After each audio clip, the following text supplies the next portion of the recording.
ಎಷ್ಟು ವರ್ಷದಿಂದ ಸಮಸ್ಯೆ ಇತ್ತು? 12 ವರ್ಷದಿಂದ 12 ವರ್ಷದ ಸಮಸ್ಯೆ ಇತ್ತು. ಏನೇನು ಸಮಸ್ಯೆ ಇತ್ತು?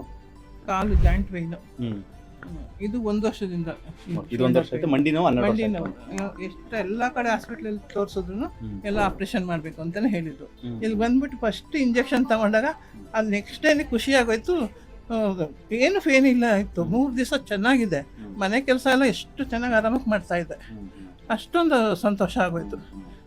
ಎಷ್ಟು ದೇವ್ರು ನಾನು ಕರ್ಕೊಂಡೋಗಿಲ್ಲಿ ಬಿಟ್ರಲ್ಲ, ದೇವ್ರ ದರ್ಶನ ಆದಂಗೆ ಆಯಿತು. ಇಲ್ಲಿ ಬಂದಮೇಲೆ ಅಷ್ಟೊಂದು ನೋವೆಲ್ಲ ಕಡಿಮೆ ಆಯಿತು. ಇದೇ ತರನೇ ನೀವು ಮಾಡ್ತಾ ಹೋಗಿ ಕಂಪ್ಲೀಟಾಗಿ ಚೆನ್ನಾಗ್ತೀರಾ.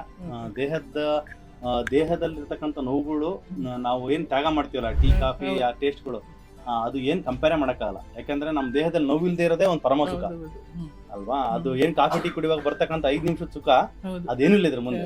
ಇವಾಗ ನಿದ್ದೆ ಎಕ್ಸಾಂಪಲ್ ನೀವು ಹೇಳಿರೋದು. ನೆಕ್ಸ್ಟಿನ 1 ತಿಂಗಳು ಅಲ್ಲ, ಅದು 2 ತಿಂಗಳು ಬರುವಾಗ ಕೋಲೆಲ್ಲ ಬಿಟ್ಟು ಆರಾಮಾಗಿ ಫ್ರೀಯಾಗಿ ನಡ್ಕೊಂಡ್ ಬರ್ತೀರಿ ನೀವು. 75 ವರ್ಷ ಅನ್ನೋದು ನಿಮಗೆ ಮ್ಯಾಟ್ರೇ ಅಲ್ಲ. 75 ವರ್ಷದಲ್ಲಿ ಇದ್ರೂ ಕೂಡ ನಾವು 25 ವರ್ಷದ ತರ ಬಾಡಿನ ನಾವು ತಗೋಬಹುದು. ಆ ಥರ ಮಾಡಕ್ ಸಾಧ್ಯ ಇದೆ. ನಮಗೆ ಏನು ಅಂದ್ರೆ ಪ್ರಯತ್ನ ಬೇಕು, ಅದಕ್ಕೆ ಬೇಕಾದ್ರೆ ಶಿಸ್ತು ಬೇಕು. ಆ ಶಿಸ್ತಿಗೆ ನಾವು ಬದ್ಧರಾಗಿದ್ರೆ ಖಂಡಿತವಾಗ್ಲೂ ಬರುತ್ತೆ. ಆಮೇಲೆ ನಿದ್ದೆ ಚೆನ್ನಾಗಿ ಬರ್ತಾ ಇದೆ. ಇಲ್ಲಿ ಬಂದ್ಮೇಲೆ ನಿದ್ದೆ ಎಷ್ಟೋ ರಾತ್ರಿ ನಿದ್ದೆ ಮಾಡಿಲ್ಲ. ಒಂದು ತಿಂಗಳಲ್ಲಿ 15 ದಿವಸ ನಿದ್ದೆ ಹೋಗ್ತಿಲ್ಲ. ಮಧ್ಯದಲ್ಲಿ ಎಚ್ಚರ ಆಗ್ಬಿಟ್ಟು ಹಂಗೆ ಆಗ್ತಾ ಇತ್ತು. ಈಗ ನಿದ್ದೆ ಚೆನ್ನಾಗಿ ಬರ್ತಾ ಇದೆ. ನಂಗೆ ತುಂಬಾನೇ ಖುಷಿ ಆಗ್ತಾ ಇದೆ ನಿಮ್ಮ ಇದಕ್ಕೆ ಹಾಸ್ಪಿಟ್ಲಿಗೆ ಬಂದ್ಮೇಲೆ. ಅದು ನಿಮಗೆ ಸಾಷ್ಟಾಂಗ ನಮಸ್ಕಾರ. Thank you. ನಮ್ಮ ಯೂಟ್ಯೂಬ್ ನೋಡ್ತಕ್ಕಂಥವ್ರಿಗೆ ಏನು ಹೇಳಕ್ಕೆ ಇಷ್ಟಪಡ್ತೀರಾ? ಖಂಡಿತ ಎಲ್ಲರೂ ಈ ಥರ ಸಮಸ್ಯೆ ಇರೋರು, ಜಾಯಿಂಟ್ ಪೇನ್ ಇರೋರು, ನಾನು ಹೇಳಿದ್ದ ಥರ ಸಮಸ್ಯೆ ಇರೋರು ಎಲ್ಲರೂ ಬನ್ನಿ. ಖಂಡಿತ ಅಲ್ಲಿ ಕ್ಯೂರ್ ಸಿಗುತ್ತೆ. ಡಾಕ್ಟ್ರು ಚೆನ್ನಾಗಿ ನೋಡ್ತಾರೆ. ಯೋಚನೆ ಮಾಡಬೇಡಿ, ದುಡ್ಡು ಖರ್ಚಾಗಲ್ಲ ಜಾಸ್ತಿ. ಖಂಡಿತ ಬಂದ್ರಿ, ಒಂದು ಸ್ವರ್ಗ ಇದು ಅನ್ಕೊಂಡ್ಬಿಡ್ರಿ. ಹೇಳ್ತೀನಿ, ಎಲ್ಲರೂ ಬನ್ನಿ ಖಂಡಿತ.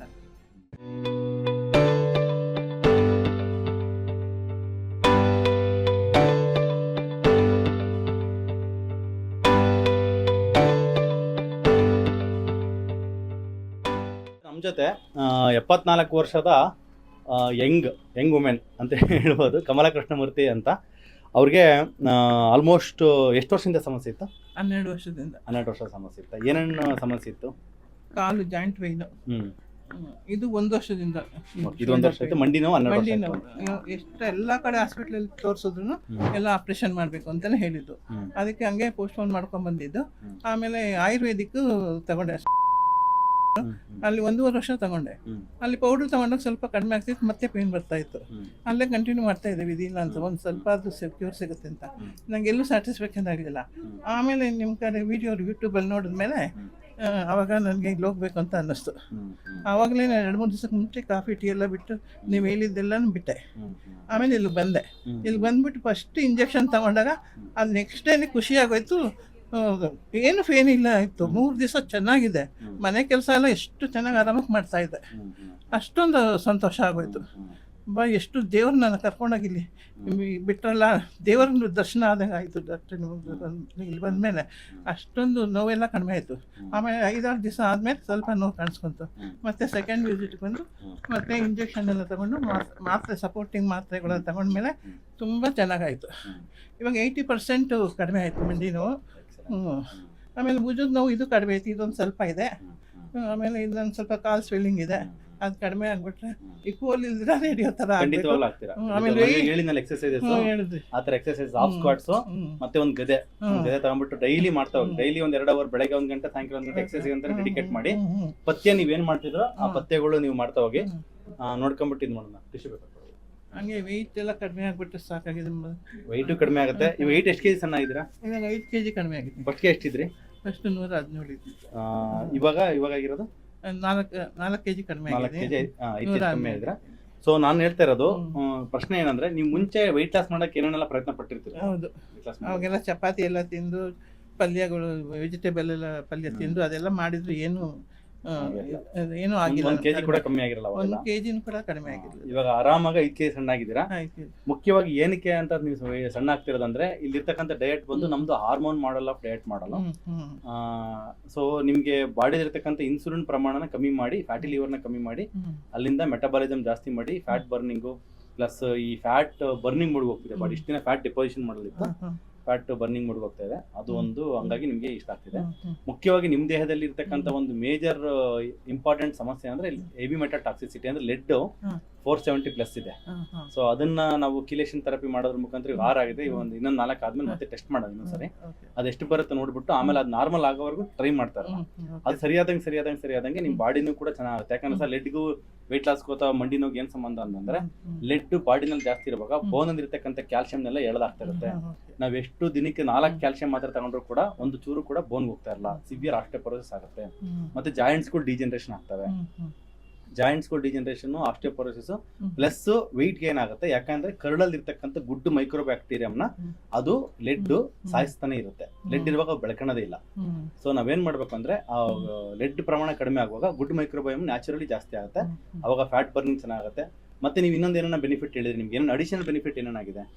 ಮೋಷನ್ ಪ್ರಾಬ್ಲಮ್ ಇತ್ತು, ಅದು ಕ್ಲಿಯರ್ ಆಯ್ತು. ಇಲ್ಲಿ ಬಂದ್ಮೇಲೆ ಎಷ್ಟೊಂದು ಖುಷಿ ಆಗುತ್ತೆ ಅಂತ. ಅದೇನೆ ತುಂಬಾ ನೀವು ಗಟ್ಸ್ ಅಂತೆಲ್ಲ, ಗಟ್ಸ್ ಅಂದ್ರೆ ಏನಂದ್ರೆ ಅರ್ಥ ಗೊತ್ತಾಯ್ತು ಕರಳದು ಪ್ರಾಬ್ಲಮ್ ಅದು ತುಂಬಾನೇ ಇದೆ ಅನ್ಸುತ್ತೆ ನಂಗೆ. ಇನ್ನೂ ಅದು ಕ್ಲಿಯರ್ ಆಗ್ಬೇಕು. ಇನ್ನು ಸ್ವಲ್ಪ ಜ್ಯೂಸ್ ಎಲ್ಲ ಕುಡಿತಾ ಇನ್ನು ಸರಿ ಮಾಡ್ತದಂಗೆ ಕರಳಲ್ಲಿ ನಿಮ್ಮ ದೇಹದ ಕರಳಲ್ಲಿ ಒಳ್ಳೆ ಮೈಕ್ರೋಬಯಮ್ ಜಾಸ್ತಿ ಆದಂಗೆ ಡೈಜೆಷನ್ ಪವರ್ ಜಾಸ್ತಿ ಆಗಿ ನೀಟಾಗೆ ಫೈಬರ್ ಕಂಟೆಂಟ್ ಹೆಂಗಿದ್ರು ನೀವು ಇನ್ಕ್ರೀಸ್ ಮಾಡಿರ್ತಾರೆ, ನೀಟಾಗಿ ಮೋಷನ್ ಕರೆಕ್ಟ್ ಬರುತ್ತೆ. ಅವತ್ತಿಂದ ಅವತ್ತು ಕ್ಲೀನ್ ಆಯ್ತು ಅಂದ್ರೆ ದೇಹದಲ್ಲಿ ವಾತ ಅಕ್ಯುಮುಲೇಷನ್ ಜಾಸ್ತಿ ಆಗಲ್ಲ.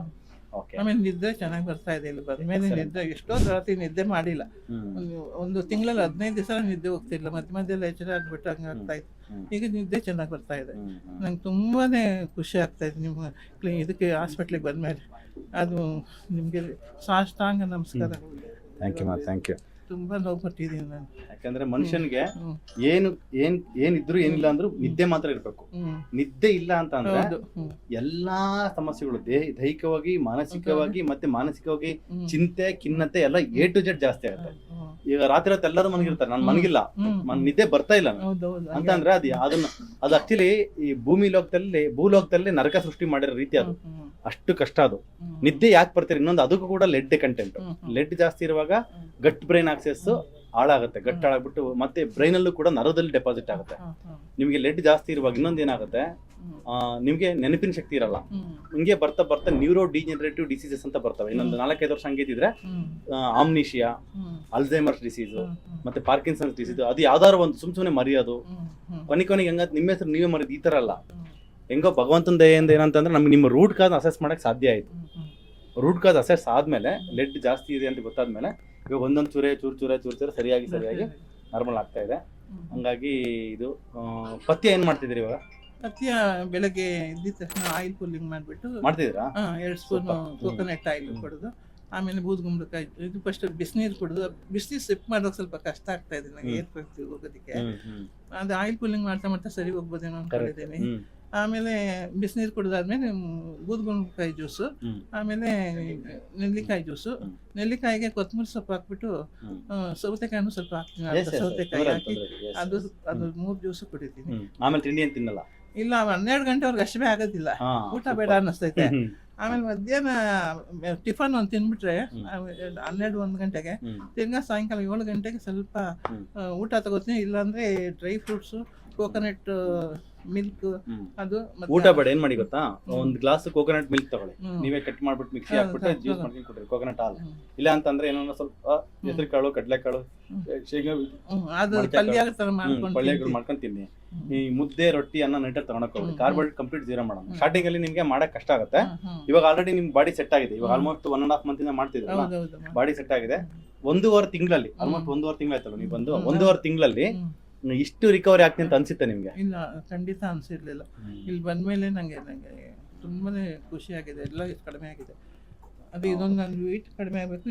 ವೆಯ್ಟ್ ಕಡಿಮೆ ಆಗುತ್ತೆ. ಅದು ಲಿಂಫೋಡಿನ ಪತ್ತಿ ಆನೆಕಾಲ್ ತರ ಇದೆಯಲ್ಲ, ಅದು ಸರಿ ಮಾಡೋದಕ್ಕೆ ನೋಡೋಣ. ಇವತ್ತು ಸ್ಕ್ಯಾನಿಂಗ್ ಎಲ್ಲ ಬರ್ಕೊಟ್ಟಿದ್ದು ಅದನ್ನ ಮಾಡಿಸ್ಕೊಂಡ್ಬಿಟ್ಟು ಬನ್ನಿ. ಅದ್ ನೋಡ್ಕೊಂಡ್ಬಿಟ್ಟು ಅದಕ್ಕೆ ನಮ್ ಕಡೆಯಿಂದ ಏನ್ ಹೆಲ್ಪ್ ಮಾಡಕ್ಕಾಗುತ್ತೆ, ಓಝೋನ್ ಥೆರಪಿ ಮುಖಾಂತರ ಬೇರೆ ಏನಾದ್ರು ಸಪೋರ್ಟ್ ಮಾಡಕ್ಕಾಗತ್ತೆ ಅಂತ ನೋಡ್ತೀನಿ. ಆಮೇಲೆ ಸ್ಕಿನ್ ಎಚಿಂಗ್ ಇದೆ, ಅದಕ್ಕೇನೋ ಒಂದು ದಿನ ಬಿಟ್ಟು ಮಾತ್ರೆ ತಗೋತಾ ಇದ್ದೀನಿ.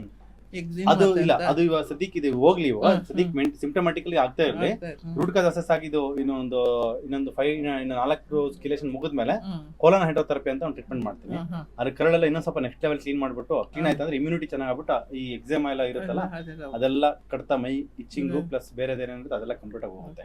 ಇದೇ ತರ ಪಥ್ಯ ಮಾಡಿ, ಪಥ್ಯದಲ್ಲಿ ಮಾತ್ರ ಮಿಸ್ ಮಾಡ್ಬಿಡಿ. ನೈಟ್ ಅಲ್ಲಿ ದಯವಿಟ್ಟು ಅನ್ನ ಮುದ್ದೆ ರೊಟ್ಟಿ ತಿನ್ನಕ್ ಹೋಗ್ಬೇಡಿ.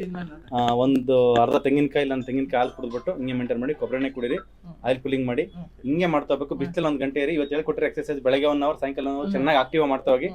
ನೆಕ್ಸ್ಟ್ 1 ತಿಂಗಳು ಅಲ್ಲ, ಅದು 2 ತಿಂಗಳು ಬರುವಾಗ ಕೋಲೆಲ್ಲ ಬಿಟ್ಟು ಆರಾಮಾಗಿ ಫ್ರೀಯಾಗಿ ನಡ್ಕೊಂಡ್ ಬರ್ತೀರಿ ನೀವು. 75 ವರ್ಷ ಅನ್ನೋದು ನಿಮಗೆ ಮ್ಯಾಟ್ರೇ ಅಲ್ಲ. 75 ವರ್ಷದಲ್ಲಿ ಇದ್ರೂ ಕೂಡ ನಾವು 25 ವರ್ಷದ ತರ ಬಾಡಿನ ನಾವು ತಗೋಬಹುದು. ಆ ತರ ಮಾಡಕ್ ಸಾಧ್ಯ ಇದೆ. ನಮ್ಗೆ ಏನು ಅಂದ್ರೆ ಪ್ರಯತ್ನ ಬೇಕು, ಅದಕ್ಕೆ ಬೇಕಾದ್ರೆ ಶಿಸ್ತು ಬೇಕು. ಆ ಶಿಸ್ತಿಗೆ ನಾವು ಬದ್ಧರಾಗಿದ್ರೆ ಖಂಡಿತವಾಗ್ಲೂ ಬರುತ್ತೆ. ಸೊ ಆ ತರ ಮಾಡ್ಕೊಂತ ಹೋಗೋಣ. ನಾನು BL ಕೆಲಸ ಮಾಡಿ ರಿಟೈರ್ಡ್ ಆಗಿ 13 ವರ್ಷ ಆಯ್ತು. BL ಅಲ್ಲ, BL ಕೆಲಸ ಮಾಡ್ತಿದ್ದೆ, 13 ವರ್ಷ ಆಯ್ತು. ಏನಾಗಿ ಕೆಲಸ ಮಾಡ್ತಿದ್ರಿ? ಕ್ಲರಿಕಲ್ ಪೋಸ್ಟ್ ಅಲ್ಲಿ ಇದ್ರಾ? ಓಕೆ. ನೀವು ರಿಟೈರ್ಡ್ ಆಗಿ 13 ವರ್ಷ ಆಯ್ತು. ಸೂಪರ್. ಇದೇ ತರನೇ ನೀವು ಮಾಡ್ತಾ ಹೋಗಿ, ಕಂಪ್ಲೀಟ್ ಆಗಿ ಚೆನ್ನಾಗ್ತೀರಾ. ದೇಹದಲ್ಲಿರ್ತಕ್ಕಂಥ ನೋವುಗಳು ನಾವು ಏನ್ ತ್ಯಾಗ ಮಾಡ್ತೀವಲ್ಲ, ಟೀ ಕಾಫಿ ಆ ಟೇಸ್ಟ್ಗಳು, ಅದು ಏನ್ ಕಂಪೇರ್ ಮಾಡಕ್ಕಾಗಲ್ಲ. ಯಾಕಂದ್ರೆ ನಮ್ ದೇಹದಲ್ಲಿ ನೋವಿಲ್ದೇ ಇರೋದೇ ಒಂದು ಪರಮ ಸುಖ ಅಲ್ವಾ? ಅದು ಏನ್ ಕಾಫಿ ಟೀ ಕುಡಿಯುವಾಗ ಬರ್ತಕ್ಕಂಥ 5 ನಿಮಿಷದ ಸುಖ ಅದೇನು ಇಲ್ಲ ಇದ್ರ ಮುಂದೆ. ಇವಾಗ ನಿದ್ದೆ ಎಕ್ಸಾಂಪಲ್ ನೀವು ಹೇಳಿರೋ ನಮ್ಮ ಯೂಟ್ಯೂಬ್ ನೋಡ್ತಕ್ಕಂಥವ್ರಿಗೆ ಏನ್ ಹೇಳಕ್ ಇಷ್ಟಪಡ್ತೀರಾ? ಖಂಡಿತ ಎಲ್ಲರೂ ಈ ತರ ಸಮಸ್ಯೆ ಇರೋರು, ಜಾಯಿಂಟ್ ಪೇನ್ ಇರೋರು, ನಾನು ಹೇಳಿದ್ದ ತರ ಸಮಸ್ಯೆ ಇರೋರು ಎಲ್ಲರೂ ಬನ್ನಿ. ಖಂಡಿತ ಅಲ್ಲಿ ಕ್ಯೂರ್ ಸಿಗುತ್ತೆ. ಡಾಕ್ಟ್ರು ಚೆನ್ನಾಗಿ ನೋಡ್ತಾರೆ. ಯೋಚನೆ ಮಾಡಬೇಡಿ, ದುಡ್ಡು ಖರ್ಚಾಗಲ್ಲ ಜಾಸ್ತಿ. ಖಂಡಿತ ಬನ್ರಿ, ಒಂದು ಸ್ವರ್ಗ ಇದು ಅನ್ಕೊಂಡ್ಬಿಡ್ರಿ ನಿಜವಾಗ್ಲೂ ಅಂತ ಹೇಳ್ತೀನಿ. ಎಲ್ಲರೂ ಬನ್ನಿ ಖಂಡಿತ. Thank you. ಇನ್ನೂ ಚೆನ್ನಾಗ್ತೀರಾ. ನಾನು ಒಂದು ತಿಂಗಳಾದ್ಮೇಲೆ ಮತ್ತೆ ನೋಡ್ತೀನಿ ನಿಮಗೆ. ಇನ್ನೊಂದು 3-4 ವಿಸಿಟ್ ಮಾಡ್ತಾನ ಕಂಪ್ಲೀಟ್ ಆಗಿ ರೆಡಿ ಆಗಿ. ನಾನು ಹೇಳಿದ್ನಲ್ಲ, ಅದು ಒಂದು 75-80 kg ವರೆಗೂ ವೆಯ್ಟ್ ಬರಬೇಕು. ಆಮೇಲೆ ಊತ ಎಲ್ಲ ಇಳಿದೋಗ್ಬೇಕು. ದೇಹದಲ್ಲಿ ಯಾವ ಪಾರ್ಟಲ್ಲೂ ಪೇಯ್ನ್ ಇರಬಾರ್ದು. ಆಮೇಲೆ ಇದೇನು ಇಲ್ದಂಗೆ ಆಕ್ಟಿವ್ ಆಗಿ ಎಲ್ಲ ನಡಿಬೇಕು. ಮತ್ತೆ ಮೆಟ್ಲಿಳಿದು ಹತ್ತೋದು ಕೂಡ ಆಕ್ಟಿವ್ ಆಗಿ ಪಟ ಅನ್ನೋ ಬರಬೇಕು. ಅಲ್ಲಿವರೆಗೂ ನಾವು ಮಾಡಕ್ ಸಾಧ್ಯ ಇದೆ. ಬಟ್ ಏನಂದ್ರೆ ಪ್ರಯತ್ನ ಬೇಕು. ನಿಮ್ ಕಡೆಯಿಂದ ಪ್ರಯತ್ನ ನೀವು ಫುಡ್ ಅಲ್ಲಿ ನೋಡ್ಕೊಳ್ಳಿ. ಇನ್ನು ನಾವು ಸಪ್ಲಿಮೆಂಟ್ಸ್ ಅಲ್ಲಿ ಏನೆಲ್ಲ ಪ್ರಯತ್ನ ಮಾಡಕ್ಕಾಗುತ್ತೆ ಅದು ಪ್ರಯತ್ನ ಮಾಡ್ತೀವಿ. ಆ ತರ ಒಂದು ಮಾಡೋಣ ಅಂತ ಹೇಳ್ತಾ ಓಕೆನಾ? Thank you. ಸ್ನೇಹಿತರೆ ನಮಸ್ಕಾರ. ನಾನು ನಿಮ್ಮ ಡಾಕ್ಟರ್ ರಾಕೇಶ್ ಜಯಪ್ರಕಾಶ್. ನಮ್ಮ ಹಾಸ್ಪಿಟ್ಲಲ್ಲಿ ಡಾಕ್ಟರ್ ಇಲ್ ಪೇನ್ ಕ್ಯೂರ್ ಹಾಸ್ಪಿಟ್ಲಲ್ಲಿ ಸ್ಟಾರ್ಟಿಂಗ್ ಇಂದ ಇಲ್ಲಿವರೆಗೂ ಕೂಡ ಲೈಕ್ ನಾವು ಮಂಡಿ ನೋವು, ಸೊಂಟ ನೋವು, ಮತ್ತೆ disc bulge, cervical spondylosis, lumbar spondylosis and rheumatoid arthritis, ಈ ತರ ಎಷ್ಟೋ ಆಟೋಇಮ್ಯೂನ್ ಕಂಡೀಷನ್, ಪೇನ್ಫುಲ್ ಕಂಡೀಷನ್ಸ್ಗೆ ನಾವು ಟ್ರೀಟ್ಮೆಂಟ್ ಕೊಡ್ತಾ ಬಂದಿದ್ದೀವಿ. ಕೊಟ್ಟಿರ್ತಕ್ಕಂಥ ಟ್ರೀಟ್ಮೆಂಟು ಜನಗಳಿಗೆ ತುಂಬ ಚೆನ್ನಾಗಿ ವರ್ಕ್ ಆಗ್ತಾ ಇದೆ. ಆ್ಯಂಡ್ ಎಲ್ಲರಿಗೂ ಕೂಡ ಚೆನ್ನಾಗಿ ಕ್ಯೂರ್ ಆಗ್ತಾ ಇದೆ. ಎಲ್ಲರೂ ಸಂತೋಷದಿಂದ ಒಬ್ಬರಿಂದ ಒಬ್ರಿಗೆ ಹಿಂಗೆ ರೆಫರ್ ಮಾಡ್ತಾ ಇವತ್ತು ನಮ್ಮ ಪೇಷಂಟ್ಸ್ನ ಸಂಖ್ಯೆ ಒಂದು ದಿನಕ್ಕೆ 140ರಿಂದ 150 ಪೇಷಂಟ್ಸ್ ಆಗಿದೆ. ಬಟ್ ಡಾಕ್ಟರ್ ರಾಕೇಶ್ ಅಂದರೆ ನಮಗೆ ಎಫಿಷಿಯೆಂಟಾಗಿ ಪೇಷಂಟ್ನ ನೋಡ್ಬೇಕಂದ್ರೆ ಒಂದು ದಿನಕ್ಕೆ ಒಂದು 30ರಿಂದ 40 ಕ್ವಾಲಿಟಿ ಕೇರ್ ಮಾಡ್ಬೇಕಂದ್ರೆ 30ರಿಂದ 40 ಅಷ್ಟೇ ನೋಡೋಕ್ಕೆ ಸಾಧ್ಯ ಆಗುತ್ತೆ. ಬಟ್ ಹಿಂಗೆ ನಾವು 30-40 ಅಷ್ಟೇ ನಾವು ಅಪಾಯಿಂಟ್ಮೆಂಟ್ ಕೊಟ್ಕೊಂಡು ಹೋಗ್ಬಿಟ್ರೆ ಅದು ನೆಕ್ಸ್ಟು 3 ಮಂತ್ಸ್ವರೆಗೂ ಪೆಂಡಿಂಗ್ ಆಗಿಬಿಡುತ್ತೆ. ನಾವು ಮಿನಿಮಮ್ ಅಂದರೆ 3 to 4 ವೀಕ್ಸಲ್ಲಿ ಮತ್ತೆ ರಿವಿಸಿಟ್ ಮಾಡಲೇಬೇಕಾಗುತ್ತೆ. ನಾನು ಡಾಕ್ಟರ್ ರಾಕೇಶ್ ನಮ್ಮ ಟೀಮ್ ಡಾಕ್ಟರ್ಸ್ನ ಮೀಟ್ ಮಾಡೋದಕ್ಕೆ. ಅದಕ್ಕೋಸ್ಕರ ಏನು ಮಾಡಿದ್ವಿ, ಲಾಸ್ಟು ಕಪಲ್ ಆಫ್ ವರ್ಷಗಳಿಂದ ನಮ್ಮ ಹಾಸ್ಪಿಟಲಲ್ಲಿ ಡಾಕ್ಟರ್ಸ್ನೆಲ್ಲ ಟ್ರೈನ್ ಮಾಡ್ಕೊತ ಬಂದಿದ್ವಿ. ಟ್ರೈನ್ ಮಾಡಿಕೊಂಡು ಅವರು ಡಾಕ್ಟರ್ ರಾಕೇಶ್ ಪ್ರೋಟೋಕಾಲ್ ಏನಿದೆ ಫಾರ್ ದೀಸ್ ಕಂಡೀಷನ್ಸ್ ಅದು ರಿವರ್ಸ್ ಮಾಡ್ಕೊಳೋದಕ್ಕೆ ಏನೆಲ್ಲ ಸಪೋರ್ಟ್ ಆಗಬೇಕು. ಡಾಕ್ಟರ್ ರಾಕೇಶ್ ಪ್ರೋಟೋಕಾಲ್ ಬಂದು ಡಾಕ್ಟರ್ ರಾಕೇಶ್ ಪ್ರೋಟೋಕಾಲ್ ಅಲ್ಲ, ನಮ್ಮ ಗುರುಗಳು ಮೆಂಟರ್ಸ್ ಪ್ರೊಫೆಸರ್ ಆಗಿರ್ತಕ್ಕಂಥ ಡಾಕ್ಟರ್ ಮಿತ್ರ ಬಸು ಚಿಲ್ಲರು, doctor Arvind Diwakar, doctor Arup Mukherjee sir, doctor Naresh sir, ಇವ್ರದ್ದೆಲ್ಲರನ್ನೂ ಕೂಡ ವೀಡಿಯೋದಲ್ಲಿ ಹಾಕಿರ್ತೀನಿ. ನಾನು ಕಾನ್ಫರೆನ್ಸ್ಗೆ ಹೋದಾಗೆಲ್ಲ ಹಾಕಿರ್ತೀನಿ. ಸೊ ಅವ್ರು ಹೇಳಿರ್ತಕ್ಕಂಥ ಪ್ರೋಟೋಕಾಲ್ಸ್ನ ನಾವು ಇನ್ನೂ ಸ್ವಲ್ಪ ರಿಫೈನ್ ಮಾಡಿಬಿಟ್ಟು ನಮ್ಮ ಪೇಷಂಟ್ಸ್ಗಳಿಗೆ ಸೆಟ್ ಆಗೋ ಥರ ಸ್ವಲ್ಪ ಎಕನಾಮಿಕಲ್ಲಾಗಿ ಅಫೋರ್ಡೆಬಲ್ ಕಾಸ್ಟಲ್ಲಿ ಕೊಡೋದಕ್ಕೆ ನಾವು ಮಾಡ್ತಾ ಇರೋದ್ರಿಂದ ಪೇಷಂಟ್ಸಿಂದ ತುಂಬ ಚೆನ್ನಾಗಿ ರೆಸ್ಪಾನ್ಸ್ ಬರ್ತಾಯಿದೆ. ಸೊ ಡಾಕ್ಟರ್ ರಾಕೇಶ್ ಪ್ರೋಟೋಕಾಲ್ ಅಂತ ಹಾಕಿದ್ವಿ. ಈ ನಮ್ಮ ಪ್ರೋಟೋಕಾಲ್ನ ನಮ್ಮ ಡಾಕ್ಟರ್ಸ್ಗೂ ಅದನ್ನೇ ಟ್ರೈನ್ ಮಾಡಿದ್ವಿ. ನಮ್ಮಲ್ಲಿರ್ತಕ್ಕಂಥ ಎಲ್ಲ ಡಾಕ್ಟರ್ಸ್ಗೂ ಟ್ರೈನ್ ಮಾಡಿದ್ವಿ. ನಮ್ಮ ಹಾಸ್ಪಿಟ್ಲಿಗೆ ಹೊಸದಾಗಿ ಒಂದು ಕಪಲ್ ಆಫ್ ಮಂತ್ಸಿಂದ 2 ಡಾಕ್ಟರ್ನ ಹೈರ್ ಮಾಡಿದ್ವಿ. ಅವರು MBBS ಮಾಡಿದ್ದಾರೆ, ಮತ್ತು ಫಂಕ್ಷನಲ್ ಮೆಡಿಸಿನ್ ಕೋರ್ಸಸ್ಸು ಮತ್ತು ಇಂಟೆಗ್ರೇಟೆಡ್ ಮೆಡಿಸಿನ್ ಕೋರ್ಸಸ್ ಎಲ್ಲ ಮಾಡಿದ್ದಾರೆ. ಪೇಯ್ನ್ ಮ್ಯಾನೇಜ್ಮೆಂಟಲ್ಲಿ ಅವ್ರಿಗೂ ಕೂಡ ತುಂಬ ಚೆನ್ನಾಗಿ ಎಕ್ಸ್ಪೀರಿಯನ್ಸ್ ಇದೆ, ನಾಲೆಡ್ಜ್ ಇದೆ. ಸೊ ಡಾಕ್ಟರ್ ರಾಕೇಶ್ನ ಅನುಪಸ್ಥಿತಿನಲ್ಲಿ ಅಂದರೆ ಆಬ್ಸೆನ್ಸ್ನಲ್ಲಿ ನಾನು ಬೇರೆ ಟ್ರೈನಿಂಗ್ ಹೋಗಿರುವಾಗ, ಕಾನ್ಫರೆನ್ಸ್ಗೆ ಹೋಗಿರುವಾಗ, ಮತ್ತು ಅಥವಾ ಆ ಟೈಮಲ್ಲಾಗಲಿ, ಅಥವಾ ಡಾಕ್ಟರ್ ರಾಕೇಶ್ ಓನ್ಲಿ 30ರಿಂದ 40 ಅಪಾಯಿಂಟ್ಮೆಂಟ್ಸ್ ಅದೇ ಕಾರಣದಿಂದನಾಗಲಿ ಅಪಾಯಿಂಟ್ಮೆಂಟ್ಸ್ ತುಂಬ ಪೋಸ್ಟ್ಪೋನ್ ಆಗಿ ನಿಮಗೆ 1.5 ತಿಂಗಳು 2 ತಿಂಗಳೆಲ್ಲ ಆಗ್ತಾ ಹೋಗುತ್ತೆ. ಅವಾಗ ನಿಮ್ಮ ಕಾಯಿಲೆ ಜಾಸ್ತಿ ಆಗುತ್ತೆ. ಸೊ ಅದು ಜಾಸ್ತಿ ಆಗಬಾರ್ದು, ಯಾಕಂದರೆ ಪ್ರಾಪರಾಗಿ ಫಾಲೋ ಅಪ್ ಬೇಕಾಗುತ್ತೆ ವೈದ್ಯರದು. ಹಾಗಾಗಿ ನಮ್ಮ ಟೀಮ್ ಡಾಕ್ಟರ್ಸ್ನ ಟ್ರೈನ್ ಮಾಡಿಬಿಟ್ಟು ಅವರು ಏನು ನಾವು ಪ್ರೋಟೋಕಾಲ್ ಕೊಡ್ತಿದ್ದೋ ಆ ಪ್ರೋಟೋಕಾಲ್ನ ಸಿಸ್ಟಮಲ್ಲಿ ಸೇವ್ ಮಾಡಿಬಿಟ್ಟು ಕಸ್ಟಮೈಸ್ಡಾಗಿ patient to patient condition different ಇರುತ್ತೆ, ಕಸ್ಟಮೈಸ್ ಆಗಿ ಮಾಡಿ ಕೊಡೋದಕ್ಕೆ ಅವರು ತಯಾರಿರ್ತಾರೆ. ಸೊ ಡಾಕ್ಟರ್ ರಾಕೇಶ್ ಇಲ್ಲ ಅಂತಂದರೆ ದಯವಿಟ್ಟು ಯಾರೂ ಬೇಜಾರಾಗಬೇಡಿ, ಅಥವಾ ಡಾಕ್ಟರ್ ರಾಕೇಶ್ಗೆ ಅಪಾಯಿಂಟ್ಮೆಂಟ್ ಸಿಕ್ಕಿಲ್ಲ ಅಂದರೆ ದಯವಿಟ್ಟು ಬೇಜಾರಾಗಬೇಡಿ. ಸೊ ನಮ್ಮ ಟೀಮ್ ಡಾಕ್ಟರ್ಸ್ ಜೊತೆಗೆ ತೋರಿಸ್ಕೊಂಡು ಕನ್ಸಲ್ಟೇಷನ್ನು ಮಾಡಿಸ್ಕೊಂಡು ಪ್ರಿಸ್ಕ್ರಿಪ್ಷನ್ ಬರೆಸ್ಕೊಂಡು ಅವ್ರ ಹತ್ರ ನೀವು ನಂಬಿಕೆಯಿಂದ ಟ್ರೀಟ್ಮೆಂಟ್ ತೊಗೊಳ್ಳಿ. ಯಾಕಂದರೆ ಅವ್ರು ಫಾಲೋ ಮಾಡ್ತಿರೋದು ನಾವೇನು ನಾವೇನು ಗೈಡ್ಲೈನ್ಸ್ ಕೊಟ್ಟಿರ್ತಾರೆ ಅದೇ ಗೈಡ್ಲೈನ್ಸ್ನ ಫಾಲೋ ಮಾಡ್ತಿರ್ತಾರೆ. ಎಷ್ಟೋ ಪೇಷಂಟ್ಸ್ಗಳು ಹೇಳ್ತಾರೆ, ಸರ್ ನಿಮಗೆ ಅಪಾಯಿಂಟ್ಮೆಂಟಿಗೆ ಫೋನ್ ಮಾಡಿದ್ವಿ, 1.5 ತಿಂಗಳಾಯ್ತು 2 ತಿಂಗಳಾಯ್ತು, ಅದಕ್ಕೆ ನಾವೇನು ಮಾಡಿದ್ವಿ, 1 ತಿಂಗಳು ತೋರಿಸ್ಕೊಂಡೋದ್ವಿ, 1 ತಿಂಗಳಾದಮೇಲೆ ಮಾತ್ರೆಗಳು ನಿಲ್ಲಿಸ್ಬಿಟ್ವಿ, ಮಾತ್ರೆ ನಿಲ್ಲಿಸಿದ ಮೇಲೆ ಪೇಯ್ನ್ ಜಾಸ್ತಿ ಆಯಿತು ಅಂತ ಹೇಳ್ತಾರೆ. ಸೊ ನಮ್ಮ ಹಾಸ್ಪಿಟ್ಲಲ್ಲಿ ಏನಂದರೆ ರೀಜನರೇಟಿವ್ ಮೆಡಿಸಿನ್ ಆಗಿರೋದ್ರಿಂದ ಮಸಲ್ಸು ಮತ್ತು ಜಾಯಿಂಟ್ಸು ಮತ್ತು ನರ್ವ್ಸು ರೀಬಿಲ್ಡ್ ಆಗೋದಕ್ಕೆ, ರೀಜನರೇಟ್ ಆಗೋದಕ್ಕೆ ಬೇಕಾಗಿರ್ತಕ್ಕಂಥ ಸಪ್ಲಿಮೆಂಟೇಷನ್ ಒಂದು ಕಂಟಿನ್ಯೂಸ್ ಟೈಮ್ ಪೀರಿಯಡಲ್ಲಿ ಕೊಡಬೇಕಾಗುತ್ತೆ. ಆ ಟೈಮಲ್ಲಿ ಸಡನ್ನಾಗಿ ಮೆಡಿಸಿನ್ ಸ್ಟಾಪ್ ಮಾಡಿದರೆ ಬಿಕಾಸ್ ಆಫ್ ಅಪಾಯಿಂಟ್ಮೆಂಟ್ ಸಿಕ್ಕಿಲ್ಲ ಅಂತನಾ ಅಥವಾ ಡಾಕ್ಟರ್ ರಾಕೇಶ್ ಇಲ್ಲ ಅಂತ ಅದನ್ನು ನಾವು ಸ್ಟಾಪ್ ಮಾಡಿದರೆ ಅವಾಗೇನಾಗುತ್ತೆ, ಆ ಒಂದು ರೀಬಿಲ್ಡಿಂಗ್ ಪ್ರೊಸೆಸ್ಸು ಹಾಲ್ಟ್ ಆಗಿಬಿಡುತ್ತೆ, ಅಲ್ಲೇ ಸ್ಟಾಪ್ ಆಗಿಬಿಡುತ್ತೆ. ಆವಾಗ ನೀವು ಅಷ್ಟು ದುಡ್ಡು ಖರ್ಚು ಮಾಡಿರೋದು ಕೂಡ ಸುಮ್ಮನೆ ವ್ಯರ್ಥವಾಗಿಬಿಡುತ್ತೆ. ಅದು ಆಗಬಾರ್ದು. ಯಾಕೆಂದರೆ ಇಡೀ ಕರ್ನಾಟಕದ ಜನತೆ ನಮ್ಮ ಹಾಸ್ಪಿಟಲ್ನ ನಂಬ್ಕೊಂಡು ಬರ್ತಾ ಇದ್ದೀರಾ, ಡಾಕ್ಟರ್ ರಾಕೇಶ್ ಮತ್ತು doctor Heal hospital, Pain Cure hospital ನಂಬ್ಕೊಂಡು ಬರ್ತಾ ಇದ್ದೀರಾ. ಬಂದಿರೋದಕ್ಕೆ ನಿಮ್ಗೆ ಒಳ್ಳೇದಾಗಬೇಕು, ನೀವು ಖರ್ಚು ಮಾಡಿರ್ತಕ್ಕಂಥ ದುಡ್ಡಿಗೆ ನ್ಯಾಯ ಸಿಗಬೇಕು ಅಂತ ಒಂದು ಉದ್ದೇಶದಿಂದ ನಾವು ಡಾಕ್ಟರ್ಸ್ನ ಇನ್ನೂ ಚೆನ್ನಾಗಿ ಟ್ರೈನ್ ಮಾಡಿ ಇನ್ನೂ ಚೆನ್ನಾಗಿ ಅವ್ರನ್ನ ರೆಡಿ ಮಾಡಿದ್ದೀವಿ. ಸೊ ಯಾರೂ ಕೂಡ ಮನಸ್ಸಿನಲ್ಲಿ ಏನೂ ಅಂದ್ಕೊಳ್ದಂಗೆ ಡಾಕ್ಟರ್ ರಾಕೇಶ್ ಇಲ್ಲ ಅಂತ ಅಂದ ತಕ್ಷಣ ಡಾಕ್ಟರ್ ರಾಕೇಶೇ ಬೇಕು ಅಂತ ಜಗಳ ಮಾಡಿದೆ. ದಯವಿಟ್ಟು ನಾನು ನಿಮಗೆ ಮನದಾಳದಿಂದ ಹೃದಯಪೂರ್ವಕ ಕಳಕಳಿಯಿಂದ ಮನವಿ ಮಾಡ್ಕೊಳ್ತಾ ಇದ್ದೀನಿ. ಡಾಕ್ಟರ್ ರಾಕೇಶ್ ಇಲ್ಲ ಅಂತಂದರೆ ನೀವು ಮಾನಸಿಕವಾಗಿ ಒಂಥರ ಖಿನ್ನತೆಗೆ ಹೋಗೋ ಥರನೇ ಆಗುತ್ತೆ ಇಲ್ಲಿ ಪೇಷಂಟ್ಸು. ಯಾಕಂದ್ರೆ ನಂಬ್ಕೊಂಡು ಬಂದಿರ್ತಾರೆ ಅಷ್ಟು ದೂರದಿಂದ, ಅಪಾಯಿಂಟ್ಮೆಂಟ್ ಸಿಕ್ಕಿಲ್ಲ ಅಂತ ಅಂದ್ರೂ ಹಂಗೆ ಆಗುತ್ತೆ. ಅದು ಇನ್ನೂ ಮನಸ್ಸಿಗೆ ಇನ್ನೂ ದುಃಖ ಕೊಡುತ್ತೆ. ಸೊ ಆ ದುಃಖ ಪಡ್ಕೊಂಡಂಗೆ ಧೈರ್ಯವಾಗಿ ನಂಬಿಕೆಯಿಂದ ನಮ್ಮ doctor Heal hospital, Pain Cure hospital ಇರತಕ್ಕಂಥ ಟೀಮ್ ಡಾಕ್ಟರ್ಸ್ ಹತ್ರ ಟ್ರೀಟ್ಮೆಂಟ್ ತಗೊಳ್ಳಿ. ಅವ್ರ ಟ್ರೀಟ್ಮೆಂಟು ಕೂಡ ಡಾಕ್ಟರ್ ರಾಕೇಶ್ ಟ್ರೀಟ್ಮೆಂಟ್ ಏನಿರುತ್ತೋ ಅದೇ ಸೇಮ್ ಟ್ರೀಟ್ಮೆಂಟ್ 100% ಸಿಮಿಲರ್ ಆಗಿರುತ್ತೆ.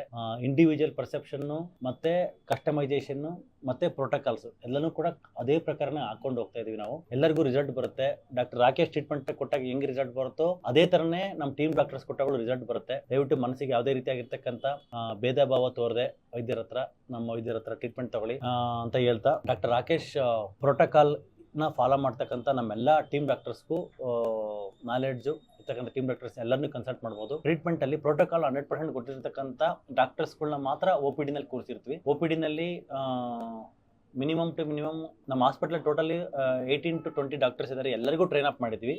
ಎಲ್ಲರಿಗೂ ಅವ್ರದೇ ಒಂದು ಟ್ರೈನ್ ಅಪ್ ಮಾಡಿದ ಅಷ್ಟೇ ಅಲ್ಲದೆ ಟೆಸ್ಟ್ಸ್ ಮಾಡಿಬಿಟ್ಟು ಅವ್ರಿಗೆ ಎಕ್ಸಾಮ್ಸ್ ಮಾಡಿಬಿಟ್ಟು ಅದನ್ನ ನಾಲೆಡ್ಜ್ ರೀವೆರಿಫೈ ಮಾಡಿ ಅವ್ರಿಗೆ ರಿಗರಸ್ ಟ್ರೈನಿಂಗ್ ಕೊಟ್ಟಿರ್ತೀವಿ. ಮಿನಿಮಮ್ 3 to 4 monthsವರೆಗೂ ರಿಗರಸ್ ಟ್ರೈನಿಂಗ್ ಕೊಟ್ಟು ಅವ್ರು ಒನ್ಸ್ ರೆಡಿ ಆಗಿದ್ದಾರೆ, ಅವ್ರಿಗೆ ಮೆಚುರಿಟಿ ಚೆನ್ನಾಗಿದೆ, ಪಕ್ವವಾಗಿದ್ದಾರೆ ಅವ್ರ ನಾಲೆಡ್ಜ್ ಅಂತ ಅನ್ನುವಾಗಲೇ ಅವ್ರನ್ನ ಪೇಷಂಟ್ ಕನ್ಸಲ್ಟ್ ಮಾಡೋಕ್ಕೆ, ಪೇಷಂಟ್ನ ಟಚ್ ಮಾಡೋಕ್ಕೆ ಮತ್ತು ಎಕ್ಸಾಮಿನೇಷನ್ ಮಾಡೋಕ್ಕೆ ಅವ್ರನ್ನ ನಾವು ಅಲೋ ಮಾಡ್ತೀವಿ. ಯಾಕಂದರೆ ಕ್ವಾಲಿಟಿ ಪ್ರಿಸೀಡ್ಸ್ ಕ್ಯೂರ್ ಅಂತ ನಾವು ಅರ್ಥ ಮಾಡೋದು, ಆ್ಯಂಡ್ ಕೇರಿಂಗ್ ಪ್ರಿಸೀಡ್ಸ್ ಕ್ಯೂರ್ ಅಂತ. ನಾವು ಪ್ರಾಪರ್ ಇರ್ತಕ್ಕಂಥ ಕೇರ್ ಕೊಡ್ತಕ್ಕಂಥ ಡಾಕ್ಟ್ರಿಗೆ ನಾಲೆಡ್ಜ್ ಅಷ್ಟೇ ಅಲ್ಲ, ಆ ಒಂದು ಎಂಪತಿನೂ ಇರಬೇಕು. ಇರಬೇಕು, ಆ ಒಂದು ಕ್ವಾಲಿಟಿ ಆಫ್ ಫೀಲಿಂಗ್ ಇರಬೇಕು, ಆ ಒಂದು ಹೀಲಿಂಗ್ ಟಚ್ ಇರಬೇಕು. ಅದರಲ್ಲೇ ಪೇಷಂಟ್ಸ್ ವಾಸಿ ಆಗೋದು. Not just because of many degrees, not just because of more and more knowledge. Correct ಆಗಿರ್ತಕ್ಕಂಥ ಎಲ್ಲನೂ ಇರಬೇಕು, ನಾಲೆಡ್ಜ್ ಇರಬೇಕು ಕ್ಯೂರ್ ಆಗೋದಕ್ಕೆ, ಮತ್ತೆ ಆ ಒಂದು ಕೇರಿಂಗ್ ಆಟಿಟ್ಯೂಡ್ ಇರಬೇಕು, ಕ್ಯಾರೆಕ್ಟರ್ ಇರಬೇಕು, ಮತ್ತೆ ಒಂದು ಎಂಪತಿ ಇರಬೇಕು. ಇದೆಲ್ಲನೂ ಮಿಶ್ರಣವಾಗಿ ಬರುವಾಗಲೇ ವಾಸಿ ಆಗುತ್ತೆ. ಸೊ ಇದೆಲ್ಲನೂ ಕೂಡ ನಮ್ಮ ಇರ್ತಕ್ಕಂಥ ಡಾಕ್ಟರ್ಸ್ನ ನಾವು ಹೈರ್ ಮಾಡುವಾಗಲೇ ಅವ್ರದ್ದು ಕ್ಯಾರೆಕ್ಟರ್, ಆಟಿಟ್ಯೂಡ್, ಬಿಹೇವಿಯರ್ ನೋಡ್ಬಿಟ್ಟೆ ನಾವು ಹೈರ್ ಮಾಡಿರ್ತೀವಿ. ನಾಲೆಡ್ಜನ್ನು ನೋಡಿ ಹೈರ್ ಮಾಡಿರ್ತೀವಿ, ಸರ್ಟಿಫಿಕೇಶನ್ಸ್ ಏನೇನು ಮಾಡಿದ್ರೆ ಅಂತ. ಅದ್ರ ಜೊತೆಗೆ ನಮ್ಮ ಪೇಷಂಟ್ನ ಡೀಲ್ ಮಾಡೋದಕ್ಕೆ ಒಂದು 3 to 4 months ಚೆನ್ನಾಗಿ ಟ್ರೈನಿಂಗ್ ಕೊಟ್ಬಿಟ್ಟು, ಆ ಟ್ರೈನಿಂಗ್ ಮಾಡಿದ್ಮೇಲೆ ಎಕ್ಸಾಮ್ ಬರೆಸ್ಬಿಟ್ಟು ಅವರೆಲ್ಲ ನಾಲೆಡ್ಜು, ಮೆಚುರಿಟಿ ಕರೆಕ್ಟ್ ಆಗಿದೆ, ಎಲ್ಲನೂ internal and heartful dealing with the patient ಇದೆಲ್ಲ ಕರೆಕ್ಟ್ ಆಗಿದೆ ಅಂತ ನಮಗೆ ಅನಿಸಿದ ಮೇಲೆ ಅವ್ರನ್ನ ಪೇಷಂಟ್ ಬಿಡ್ತೀವಿ. ಸೊ ಹಂಗಾಗಿ they are equally competent as doctor Rakesh. So ದಯವಿಟ್ಟು ಏನು ಅಂದ್ಕೊಳ್ಳದೆ ಟ್ರೀಟ್ಮೆಂಟ್ ತಗೊಳ್ಳಿ ಅವ್ರ ಹತ್ರ. ಸೊ ನಮ್ಮಲ್ಲಿ ಒಂದು ಲಾಸ್ಟ್ ಕಪಲ್ ಆಫ್ ಮಂತ್ಸ್ ಅಲ್ಲಿ ಹೈರ್ ಮಾಡಿರ್ತಕ್ಕಂಥ MBBS ಮಾಡಿ ಇಂಟಗ್ರೇಟೆಡ್ ಮೆಡಿಸಿನ್ ಕೋರ್ಸ್ ಮಾಡಿರ್ತಕ್ಕಂಥ 2 ಡಾಕ್ಟರ್ಗಳು, ಇನ್ನೊಂದಿಬ್ರು ಇದ್ದಾರೆ ಬಂದಿಲ್ಲ. ಸೊ ಅವ್ರನ್ನ ನಾವು ಇಂಟ್ರೊಡ್ಯೂಸ್ ಮಾಡ್ತಾ ಇದ್ದೀನಿ. ಅವ್ರನ್ನ ಇಂಟ್ರೊಡ್ಯೂಸ್ ಮಾಡಿ ನಿಮ್ಗೆ ಅವ್ರ ಪರಿಚಯ ಮಾಡಿಸ್ತೀನಿ. ನೆಕ್ಸ್ಟ್ ಟೈಮ್ ಬರುವಾಗ ದಯವಿಟ್ಟು ನಾನು ಡಾಕ್ಟರ್ ರಾಕೇಶ್ ಇಲ್ಲ ಅಂದ್ರೆ ಅವ್ರು ಇದ್ದಾರೆ ಅಂದರೆ ಅವರೆಲ್ಲ ಯಾರೇ ಇದ್ದಾರೆ ಅಂದರೆ ಟ್ರೀಟ್ಮೆಂಟ್ ತಗೊಳ್ಳಿ. They are equally competent. ಮಾತಾಡ್ಸೋಣ ಅವ್ರನ್ನ. ಮೇಡಮ್ ನಮಸ್ತೆ. ನಮಸ್ಕಾರ. ಎಲ್ರಿಗೂ ನಮಸ್ಕಾರ. ನನ್ನ ಹೆಸರು ದೀಕ್ಷಿತಾ ಅಂತ. have been practicing integrated medicine and functional and regenerative medicine. ಇಲ್ಲಿ ಡಾಕ್ಟರ್ ಹೀಲಲ್ಲಿ ಕ್ರಾನಿಕ್ ಡಿಸೀಸಸ್ ಅಂದರೆ ಥೈರಾಯ್ಡ್, BP, ಶುಗರ್ ಆ್ಯಂಡ್ ಜೊತೆಗೆ ಪೇನ್ ಮೆಡಿಸಿನ್ಸ್ ಇದನ್ನೆಲ್ಲ ಪ್ರಾಕ್ಟೀಸ್ ಮಾಡ್ತಿದ್ದೀವಿ. We are doing it in a holistic approach. ಅಂದರೆ ಡಯಟ್, ಸಪ್ಲಿಮೆಂಟ್ಸ್, ಯಾವ ರೀತಿ ಊಟ ಮಾಡಬೇಕು, ಜೊತೆಗೆ ಯಾವ ಸಪ್ಲಿಮೆಂಟ್ಸ್ ಬೇಕು ಬಾಡಿಗೆ, ಆ್ಯಂಡ್ ಅದ್ರ ಜೊತೆಗೆ ಕೆಲವೊಂದು ಓಝೋನ್ ಥೆರಪಿ, ಕೀಲೇಷನ್ ಥೆರಪಿ, ಈ ಎಲ್ಲ ಹೋಲಿಸ್ಟಿಕ್ ವೇಯಲ್ಲಿ ಒಂದು ಕ್ರಾನಿಕ್ ಡಿಸೀಸಸ್ ನಿಮ್ದೇನಿದೆ ಅದನ್ನು ರಿವರ್ಸ್ ಮಾಡೋದಕ್ಕೆ we are striving hard under doctor Rakesh guidance. ಎಲ್ಲರೂ ಬನ್ನಿ, ಟ್ರೀಟ್ಮೆಂಟ್ ತಗೊಳ್ಳಿ, ಇದರಿಂದ ಒಳ್ಳೆ ಸದುಪಯೋಗ ಪಡಿಸ್ಕೊಳ್ಳಿ. I promise you that you are in safe hands. Thank you. Safe and caring hands. Safe caring hands with healing hands empathy. With empathy and ಮತ್ತೆ knowledge wise ಕೂಡ like because we have assessed your knowledge is excellent and your already dealing with patients. So ಒಂದು ಪೇಷಂಟ್ಸ್ಗೆ ಒಂದು ಮುಖ ಪರಿಚಯ ಆಗಲಿ ಅಂತ ವಿಡಿಯೋನ ಮಾಡ್ತಾ ಇದ್ದೀವಿ. ಅವ್ರದ್ದು ಎಲ್ಲರೂ ನೋಡಿರ್ತೀರಾ ವಿಡಿಯೋದಲ್ಲಿ, ಮತ್ತು ಶಾರ್ಟ್ಸಲ್ಲೆಲ್ಲ ಹಾಕಿರ್ತೀವಿ, ಪೋಸ್ಟರ್ಸಲ್ಲಿ ಹಾಕಿರ್ತೀವಿ. ಸೊ ಡಾಕ್ಟರ್ ದೀಕ್ಷಿತಾ ಅಂತ she starting practising this since 4 years 2022 ಇಂದನೇ ಪ್ರಾಕ್ಟೀಸ್ ಮಾಡ್ತಾ ಇದ್ದಾರೆ.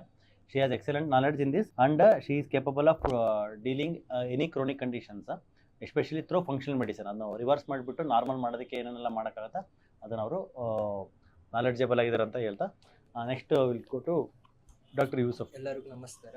ನಾನು ಡಾಕ್ಟರ್ ಯೂಸುಫ್ ಅಂತೇಳಿ. ಇಲ್ಲಿ ನಾವು ಇಲ್ಲಿ ಕ್ಲಿನಿಕ್ನಲ್ಲಿ most of the root cause find ಮಾಡ್ತೀವಿ. ಜಸ್ಟ್ ಸಿಂಪ್ಟಮ್ಯಾಟಿಕ್ಲಿ ಟ್ರೀಟ್ ಮಾಡೋದಿಲ್ಲ. ಭಾಳಷ್ಟು ಡಾಕ್ಟರ್ಸು ಸಿಂಪ್ಟಮ್ಯಾಟಿಕ್ಲಿ ಟ್ರೀಟ್ ಮಾಡಿ ಕಳಿಸ್ತಾರೆ. ನರ್ವ್ ಪೇನ್ ಇದೆ ಜಸ್ಟ್ ನರ್ವ್ ಪೇನಿಗೆ ಮೆಡಿಸಿನ್ಸ್ ಕೊಟ್ಟು ಕಳಿಸ್ತಾರೆ. ನಾವು ಅದು ಯಾಕೆ ಕಾಸ್ ಏನಿದೆ, ಬಾಡಿಯಲ್ಲಿ ಭಾಳಷ್ಟು ಚೇಂಜಸ್ ಇರ್ತವೆ, ಟಾಕ್ಸಿಕ್ ಎಲಿಮೆಂಟ್ಸ್ ಇರ್ತವೆ, ಅದೆಲ್ಲ ನೋಡ್ಕೊಂಡು ರೂಟ್ ಕಾಸ್ ಫೈಂಡ್ ಮಾಡೋಕ್ಕೆ ಟ್ರೀಟ್ ಮಾಡ್ತಿರೋದು. ಡಾಕ್ಟರ್ಸ್ ರಾಕೇಶ್ ಸರ್ದು ಗೈಡೆನ್ಸ್ ಚೆನ್ನಾಗಿದೆ. ಅವರು ಟ್ರೀಟ್ಮೆಂಟ್ ಪ್ರೋಟೋಕಾಲ್ ಹೇಗಿದೆ ಅಂಥೇಳಿ ಅದೇ ಚೆನ್ನಾಗಿ ಫಾಲೋ ಮಾಡ್ತಿರೋದು. ಎಲ್ಲರೂ ಇಲ್ಲಿ ಬರ್ರಿ, ನಿಮಗೆ ಡೆಫಿನೆಟ್ಲಿ ಒಂದು ಕ್ಯೂರ್ ಆಗ್ತದೆ. Sir thank you sir. So doctor Yusuf is also practising this integrated medicine since many years.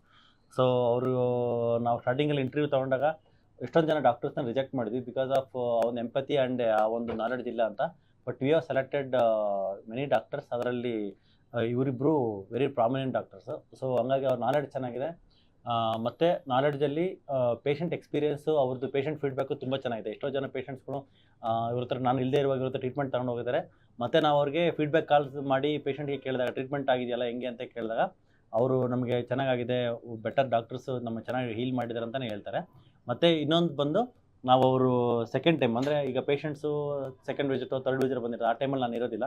So next ವಿಸಿಟಲ್ಲಿ patients ಬಂದಾಗ ನಾನು ಇರ್ತೀನಿ. Patients compare to previous last ಟೈಮಿಗೆ ಕಂಪೇರ್ ಮಾಡಿದ್ರೆ ಹೆಂಗಿದೆ ಅಂತಂದರೆ ಚೆನ್ನಾಗಿ ಕಡಿಮೆ ಆಗಿದೆ, ಪೇಯ್ನ್ ಕಡಿಮೆ ಆಗಿದೆ ಅಂತ ಹೇಳ್ತಾರೆ. ಮತ್ತು ಕೂಡ percentage of improvement previous compare ಮಾಡಿದ್ರೆ ಲಾಸ್ಟ್ ವಿಸಿಟಲ್ಲಿ ಚೆನ್ನಾಗಿ ಇನ್ನೂ ಇಂಪ್ರೂವ್ಮೆಂಟ್ ಆಗಿರ್ತಾರೆ. ಯಾಕೆಂದರೆ ಆಗ್ತಕ್ಕಂಥ ಮೆಡಿಸನ್ಸು ಪೇಷಂಟ್ ಕೇಸ್ನ ಅನಲೈಸ್ ಮಾಡ್ತಕ್ಕಂಥ ರೀತಿ, ಬ್ಲಡ್ ಟೆಸ್ಟ್ ಇವ್ಯಾಲ್ಯೂಯೇಷನ್ ಮಾಡ್ತಕ್ಕಂಥದ್ದು, ಮತ್ತು ಕೊಟ್ಟಿರ್ತಕ್ಕಂಥ ರೆಫರೆನ್ಸ್ ರೇಂಜ್ಗೆ ಫಂಕ್ಷನಲ್ ರೇಂಜ್ ಏನಿದೆ ಅದಕ್ಕೆ ಸೆಟ್ ಮಾಡಿ ಅವ್ರನ್ನ ಪೇಷಂಟ್ಗೆ ನಾವು ಟ್ರೀಟ್ಮೆಂಟ್ ಆ ಒಂದು ಪ್ಯಾರಾಮೀಟರ್ಸ್ನ ಆ ಲೆವೆಲಿಗೆ ತರೋದ್ರಿಂದ ಪೇಷಂಟ್ ಆ್ಯಕ್ಚುಲಿ ರೆಸ್ಪಾನ್ಸ್ ಮಾಡ್ತಾರೆ. ಸೊ ಯಾವುದೇ ಪೇಯ್ನ್ಫುಲ್ ಕಂಡೀಷನ್ಸ್ ಆಗ್ಬೋದು ನಿಮಗೆ. ಆ ಪೇಯ್ನ್ಫುಲ್ ಕಂಡೀಷನ್ಸ್ ಯಾಕೆ ಬಂದಿರುತ್ತೆ? Because of chronic inflammation and because of like free radical damage which is happening in the body. So ಅದನ್ನು ನಾವು ನ್ಯೂಟ್ರಲೈಸ್ ಮಾಡಿ ಫ್ರೀ ರ್ಯಾಡಿಕಲ್ ಡ್ಯಾಮೇಜ್ ತಪ್ಪಿಸಿದ್ರೆ ಅದನ್ನು ನಾವು ಇನ್ಫ್ಲಮೇಷನ್ನ ನಾವು ರೂಟ್ ಕಾಸ್ ತಪ್ಪಿಸ್ಬಿಟ್ಟು anti inflammatory supplementations like vitamin C, zinc, magnesium, vitamin K27, vitamin D plus ivermectin ಇದನ್ನೆಲ್ಲ ನಾವು ಸಿರಕ್ಷೆಪಡಿಸಿ ಇದನ್ನೆಲ್ಲ ನಾವು ಕೊಟ್ಕೊಂಡು ನಾರ್ಮಲ್ ಲೆವೆಲಿಗೆ ತಂದಿದ್ದೆ ಆದರೆ ಪೇಷಂಟು ಈಗ ಚೆನ್ನಾಗಿ ಎಕ್ಸಲೆಂಟಾಗಿ ರೆಸ್ಪಾನ್ಸ್ ಮಾಡ್ತಾರೆ. ಪೇಷಂಟ್ಗೆ ಪೇಯ್ನು ನ್ಯಾಚುರಲಿಗೆ 3-4 ವಿಸಿಟಲ್ಲಿ 80 to 90% ಕಡಿಮೆ ಆಯಿತು ಸರ್ ನಮಗೆ ಅಂತಂತಾರೆ. ಆಮೇಲಿಂದ ಅವ್ರ ಮನೆಗೆ ಹೋಗ್ಬಿಟ್ಟು ಆ ಸಪ್ಲಿಮೆಂಟ್ಸ್ನ ಒಂದು 2-3 ತಿಂಗಳು ತೊಗೊಂಡು ಕರೆಕ್ಟ್ ಡಯಟ್ ಮಾತ್ರ ಹಿಡಿಬೇಕು. ಯಾಕಂದರೆ ಇನ್ಫ್ಲಮೇಟ್ರಿ ಫುಡ್ ಮತ್ತೆ ತಗೊಳ್ಳೋ ಸ್ಟಾರ್ಟ್ ಮಾಡಿದ್ರೆ ಮತ್ತೆ ಕಾಯಿಲೆ ಬರುತ್ತೆ. ಸರ್ ಇದು ಪರ್ಮನೆಂಟ್ ಅಂತ ಹೇಳ್ತಿರೋದ? ಪರ್ಮನೆಂಟು ಅಂತ ಡೆಫಿನೆಟ್ಲಿ ಪರ್ಮನೆಂಟ್. ಯಾಕಂದರೆ ಫುಡ್ ಈಸ್ ಮೆಡಿಸಿನ್. ನಮ್ಮದು ಕೋರ್ ಪ್ರಿನ್ಸಿಪಲ್ ಬಂದು ಫುಡ್ ಈಸ್ ಮೆಡಿಸಿನ್. ಯಾಕಂದರೆ ದ ಫೌಂಡರ್ ಆಫ್ ಮೆಡಿಸಿನ್ ಬಂದು, ಫಾದರ್ ಆಫ್ ಮೆಡಿಸಿನ್ ಬಂದು ಹಿಪೋಕ್ರಟಿಸ್ ಅವ್ರು ಹೇಳಿರ್ತಕ್ಕಂಥದ್ದು let food be thy medicine ಅಂತಲೇ ಹೇಳಿರೋದು. ಸೊ ಫುಡ್ ಈಸ್ ಮೆಡಿಸಿನ್ ಅಲ್ಲಿಗೆ ಬರುತ್ತೆ. ಏನೋ ನಾವು ಮಾಡಿಬಿಟ್ಟು ನಮ್ಮ ದೇಹ ಕೆಡಿಸ್ಕೊಂಡಿರ್ತೀವಿ. ಆ ಕೆಡಿಸ್ಕೊಂಡಿರ್ತಕ್ಕಂಥ ದೇಹನ ನಾರ್ಮಲ್ಲಿಗೆ ತರೋದಕ್ಕೋಸ್ಕರ ಇಷ್ಟು ವಿಟಮಿನ್ಸು, ಇಷ್ಟು ಸಪ್ಲಿಮೆಂಟೇಷನ್ ಅದೆಲ್ಲ ಮಾಡಿಬಿಟ್ಟು ಆಮೇಲೆ ಫುಡ್ಡಲ್ಲಿ ಕರೆಕ್ಷನ್ ಮಾಡಿಕೊಂಡು ಆ ಫುಡ್ಡನ್ನ ಹಂಗೆ ಕಂಟಿನ್ಯೂ ಮಾಡ್ಕೊತ ಹೋಗೋಣ. ಆಮೇಲೆ ಇದು ಸಪ್ಲಿಮೆಂಟ್ಸ್ಗಳನ್ನ ಸ್ಟಾಪ್ ಮಾಡ್ಕೋಬೋದು. ಸ್ಟಾಪ್ ಮಾಡಿಕೊಂಡು ಕೆಲವರಿಗೆ 6 ತಿಂಗಳಿಗೆ ಮಿನಿಮಮ್ ಡ್ಯಾಮೇಜ್ ಆಗಿದ್ರೆ 6 ತಿಂಗಳಿಗೆ ಆ ಮೆಡಿಸಿನ್ಸ್ ಎಲ್ಲ ನಿಲ್ಲಿಸ್ತೀವಿ. ಕೆಲವು 3 ತಿಂಗಳಿಗೆ ನಿಲ್ಲಿಸ್ತೀವಿ. ಕೆಲವರಿಗೆ 1 ವರ್ಷದವರೆಗೂ ತಗೊಂಡು ಇವತ್ತೊಂದು ಅಜ್ಜಿ ಬಂದಿದ್ದರು. ಅವ್ರಿಗೆ ಆಲ್ಮೋಸ್ಟ್ 2024 ಜೂನಿಂದ ಟ್ರೀಟ್ಮೆಂಟ್ ಕೊಟ್ಟಿದ್ವಿ. ನಾವು ಶೀಸ್ 80% ರಿಕವರ್ಡು. ಸೊ ಅವ್ರಿಗೆ ಅವಾಗಿಂದನೂ ಸರ್ಜರಿ ಹೇಳ್ತಾನೆ ಇದ್ರು. ಬಟ್ ಅವ್ರಿಗೆ ಸರ್ಜರಿ ವಿಲ್ಲಿಂಗ್ ಇರಲ್ಲ. ಯಾಕಂದರೆ ಏಜ್ ಬಂದು 65 ಇಯರ್ಸ್ ಆಗಿತ್ತು. ಡಾಕ್ಟರ್ಸೇ ರಿಜೆಕ್ಟ್ ಮಾಡಿದ್ರು ಸರ್ಜರಿ ಬೇಡ ಅಂತ. ಸೊ ಬೇರೆ ಇಲ್ಲಿದೆ, there is no way out. So ಅವಾಗ ನಾವು ಅವ್ರಿಗೆ ಈ ಒಂದು functional medicine and integrated medicine, regenerative medicine, injections ಎಲ್ಲ ಸ್ಟಾರ್ಟ್ ಮಾಡಿದ್ಮೇಲೆ she has improved almost 80%. So ಈ ಥರ ನಾವು ಮಾಡ್ತಕ್ಕಂಥ ಒಂದು ಉದ್ದೇಶ ಇರುತ್ತೆ. So doctor Dikshita and doctor Yusuf ಇರ್ತಾರೆ. So they are excellent doctors who are practising doctor Rakesh protocol in doctor heal pain cure hospital. So doctor Rakesh ಅಂತ ಏನು ನೀವು ನಂಬಿಕೆ ಇಟ್ಕೊಂಡು ಬರ್ತಿದ್ದೀರೋ ಅದಕ್ಕೆ ನಾನು ಆಭಾರಿಯಾಗಿದ್ದೇನೆ. ನಾನು ಕೂಡ ಪೇಷಂಟ್ ನೋಡ್ತೀನಿ, ಡೈಲಿ 30-40 ಪೇಷಂಟ್ ಅಷ್ಟೇ ನೋಡೋಕ್ಕಾಗುತ್ತೆ. ಅದಕ್ಕೆ ಮೇಲ್ಗಡೆ ಅಪಾಯಿಂಟ್ಮೆಂಟ್ಗಳು ಸುಮ್ಮನೆ ಮುಂದಕ್ಕೆ ಪೈಲಪ್ ಆಗಿ 3 ತಿಂಗಳವರೆಗೂ ಹೋಗಿ ಕಾಯಿಲೆ 1 ತಿಂಗಳಾದ್ಮೇಲೆ ಮಾತ್ರೆ ಖಾಲಿಯಾಗಿ ನೋವು ಜಾಸ್ತಿ ಮಾಡ್ಕೊಂಡು ಖರ್ಚು ಮಾಡಿರೋ ದುಡ್ಡಿಗೆ ಪಶ್ಚಾತ್ತಾಪ ಪಟ್ಟು ಒಂದು ಮನಸ್ಸಲ್ಲಿ ಒಂದು ದುಃಖ ಪಡೋದಕ್ಕಿಂತ ನೀವು ದಯವಿಟ್ಟು ನಮ್ಮ ಟೀಮ್ ಡಾಕ್ಟರ್ಸ್ ಹತ್ರ ತೋರಿಸಿ. ಅವರು ಕೂಡ ಈಕ್ವಲಿ ಪೊಟೆನ್ಷಿಯಲ್ ಇದ್ದಾರೆ. ಸೊ ದಟ್ ಇವಾಗ ಪೇಷಂಟ್ಸ್ ಫ್ಲೋ ಕೂಡ 140-150 ಪೇಷಂಟ್ಸ್ ಇರುತ್ತೆ. Like humanly it is impossible for doctor Rakesh to see and witness every case. So ಹಂಗಾಗಿ ಎಷ್ಟಾಗುತ್ತೋ ನಾನು ಪ್ರಯತ್ನಪಟ್ಟು ಶ್ರಮ ಹಾಕಿ ಶ್ರದ್ಧೆಯಿಂದ ನೋಡ್ತಾ ಇದ್ದೀನಿ. ನನ್ನ ಕೈಲಿ ಯಾವಾಗ ಅದನ್ನು ಲಿಮಿಟ್ ಕ್ರಾಸ್ ಮಾಡೋಕ್ಕೆ ನನ್ನ ಕೈಲಿ ಆಗ್ತಾ ಇಲ್ವೋ ಅದೇ ನನ್ನ ನಾಲೆಡ್ಜ್ನ ಇವರಿಗೆ ಟ್ರೈನ್ ಮಾಡಿಬಿಟ್ಟು ಅದೇ ಪ್ರೋಟೋಕಾಲ್ನ ಇವರಿಗೆ ಇನ್ನು ಕಲಿಸ್ಕೊಟ್ಬಿಟ್ಟು ಅವ್ರಿಗೆ ಇನ್ನು ನೆಕ್ಸ್ಟ್ ಲೆವೆಲ್ಗೆ ಪೇಷಂಟ್ನ ನೋಡೋದಕ್ಕೆ ಹೆಚ್ಚಾಗಿ ಜನಗಳ ಸೇವೆ ಮಾಡೋದಕ್ಕೆ ನಾವು ಸಿದ್ಧರಿದ್ದೇವೆ ಅಂತ ಹೇಳ್ತಾ ಈ ಮಾತು ಮುಗಿಸ್ತಾ ಇದ್ದೀನಿ. ಏನೇ ಡೌಟ್ಸು ಕಮೆಂಟ್ಸು ಇದ್ದರೆ ಕೆಳಗಡೆ ಯೂಟ್ಯೂಬಲ್ಲಿ ಕಮೆಂಟ್ ಮಾಡಿ ನಾನು ನಿಮಗೆ ಆನ್ಸರ್ ಮಾಡ್ತೀನಿ. ಮತ್ತು ಇದು ಯಾವುದು ಡಾಕ್ಟರ್ ರಾಕೇಶ್ ಹಾಸ್ಪಿಟ್ಲಾಗ ಇರೋದಿಲ್ಲ ಅಂತಲ್ಲ, ನಾನು ಹಾಸ್ಪಿಟ್ಲಾಗ ಇರ್ತೀನಿ, ಒಂದು 30-40 ಪೇಷಂಟ್ ನೋಡೋಕ್ಕಾಗುತ್ತೆ. ಆಮೇಲೆ ಪೈಲಪ್ ಆಗುತ್ತೆ ಒಂದು ರೀಸನ್. ಮತ್ತು ಕಾನ್ಫರೆನ್ಸ್ಗೆ ಅಥವಾ ಟ್ರೈನಿಂಗ್ಗೆ ಅಥವಾ ಏನಾದರೂ ಸರ್ಟಿಫಿಕೇಷನ್ಸ್ ಮಾಡೋಕ್ಕೆ ಹೋದಾಗ ಅವಾಗ ನಾನು ರಜಾ ಇರುವಾಗ ಇದು ಮಾಡ್ಕೊಳ್ಳಿ. ಅಥವಾ ನನಗೆ ಕೆಲವು ಸಮ್ಟೈಮ್ಸು ಏನಾದರೂ ಬಂದಿರ್ತೀನಿ ಬಿಕಾಸ್ ಆಫ್ ಯಾವುದೋ ನಮ್ಮ ಪ್ರೊಫೆಸರ್ಸು. ಮೊನ್ನೆ ಬಾಪ್ಟಿಸ್ಟ್ ಹಾಸ್ಪಿಟ್ಲಲ್ಲಿ ನಮ್ಮ ಪ್ರೊಫೆಸರ್ ಒಬ್ಬರು ಬಂದಿರು, ಡಾಕ್ಟರ್ ಜಿಗ್ನೇಶ್ ಪಟೇಲ್ ಅಂತ. ಅವರು ಒಂದು ಕೇಸ್ ಇದೆ, ಇಂಟರ್ಡಿಸ್ಕಲ್ ಓಝೋನ್ ಥೆರಪಿ ನಾನು ನಿನಗೆ ಹೇಳ್ಕೊಡ್ತಾ ಇದ್ದೀನಿ, ಅಲ್ಲಿ ಬರ್ತಾ ಇದ್ದೀನಿ ಫ್ರಮ್ ನಾಗ್ಪುರ್, ನಾನು ಹೇಳ್ಕೊಡ್ತೀನಿ ನಿನಗೆ ಬಾ ಅಂತ ಅಂದರು. ಸಡನ್ನಾಗಿ ಹೋಗಬೇಕಾಗ ಪರಿಸ್ಥಿತಿ ಬಂತು. ಯಾಕಂದರೆ ಇಲ್ಲಿ ಅಪಾಯಿಂಟ್ಮೆಂಟಲ್ಲೇ ಕೊಟ್ಟಿದ್ದೀವಿ 11 o'clock 10 o'clock ಫೋನ್ ಮಾಡಿದ್ರು. ಅವಾಗ ಹೋಗಲೇಬೇಕಂತ ಪರಿಸ್ಥಿತಿ. ಯಾಕಂದರೆ ಅವ್ರು ಅಲ್ಲಿಂದ ಬಂದು ಒಂದು ಲವ್ ಆ್ಯಂಡ್ ಕೇರಿಂದ doctor Rakesh come here I will teach you ಅಂತ ಹೇಳುವಾಗ ನಾನು ಇಲ್ಲ ಸರ್ ನಾನು ಬರೋಕ್ಕಾಗಲ್ಲ, ಅಪಾಯಿಂಟ್ಮೆಂಟ್ ಕೊಟ್ಟಿದ್ದೀನಿ ಅಂತ ಅಂದ್ಬಿಟ್ರೆ ಏನಾಗುತ್ತೆ, ಅದು ವಿದ್ಯೆಗೆ ಒಂಥರ ಅಗೌರವ ತಂದಂಗೆ ಆಗ್ಬಿಡುತ್ತೆ. ವಿದ್ಯೆ ಇದು ಹೇಳ್ಕೊಟ್ಟಿರ್ತಕ್ಕಂಥ ಗುರುಗಳಿಗೆ ನಾನು ಡಿಸ್ರೆಸ್ಪೆಕ್ಟಂಗೆ ಮಾಡ್ದಂಗೆ ಆಗ್ಬಿಡುತ್ತೆ. ಅದಕ್ಕೆ ಆಯ್ತು ಸರ್ ಐ ವಿಲ್ ಕಮ್ ಅಂತೇಳಿ ಸ್ವಲ್ಪ ಕೇಸ್ ಅಸಿಸ್ಟ್ ಮಾಡಿಬಿಟ್ಟು ಒಂದು 1.5 hour ಆಯಿತು OT ಒಳಗೆ ಹೋಗಿದ್ದು ಪ್ರಿಪೇರ್ ಮಾಡೋದೆಲ್ಲ ಮಾಡಿದ್ಮೇಲೆ. ಬಟ್ ಅಲ್ಲಿಂದ ಹೆಬ್ಬಾಳಿಂದ ಬರಬೇಕು, ಬರೋಷ್ಟೊತ್ತಿಗೆ ಆಲ್ರೆಡಿ 2-3 o'clock ಆಗಿತ್ತು. ಸೊ ಅಷ್ಟೊತ್ತಿಗೆ ಪೇಷಂಟ್ಸ್ ಎಲ್ಲ ಸ್ವಲ್ಪ ಬೇಜಾರಾಗಿದ್ರಿ. ಸೊ ಈ ಥರ ಏನಾದರೂ ಸಿಚುವೇಶನ್ಸ್ ಇದ್ದರೆ ದಯವಿಟ್ಟು ಮನಸ್ಸಲ್ಲಿಟ್ಕೊಂಡು ಕ್ಷಮೆ ಮಾಡಿ ಸೊ ನಂಬಿಕೆಯಿಂದ ಟ್ರೀಟ್ಮೆಂಟ್ ತಗೊಳ್ಳಿ ಅಂತ ಹೇಳ್ತಾ ಈ ಒಂದು ಮಾತನ್ನು ಮುಗಿಸ್ತಾ ಇದ್ದೀನಿ. So wish you all the best doctor Dikshita, welcome, and doctor Yusuf wish you all the best. We will continue our support to heal and cure the patient pain. And ಇನ್ಮೇಲೆ ಏನಾದರೂ ಡಿಸ್ಕಷನ್ಸ್ ಇದ್ದರೆ, healthy discussions like different topic ಮೇಲೆ ಎಲ್ಲ ಟೈಮಲ್ಲೂ ಕೂಡ patient ಜೊತೆಗೆ ಮಾತಾಡೋದು ಅಷ್ಟೇ ಕನ್ವರ್ಸೇಷನ್ ಬರ್ತಾಯಿತ್ತು. ಇನ್ಮೇಲೆ ಡಾಕ್ಟರ್ಸ್ ಜೊತೆಗೆ ಒಂದು ಗ್ರೂಪ್ ಡಿಸ್ಕಷನ್ ಥರ ಮಾಡಿಬಿಟ್ಟು ನಿಮಗೆ ಇನ್ನೂ ಹೆಚ್ಚಿನ ನಾಲೆಡ್ಜು ಮತ್ತು ಅವೇರ್ನೆಸ್ನ ಕೊಡೋದಕ್ಕೆ ಶ್ರಮ ಮಾಡ್ತೀವಿ ಅಂತ ಹೇಳ್ತಾ ಈ ಮಾತನ್ನು ಮುಗಿಸ್ತಾ ಇದ್ದೀನಿ. Thank you.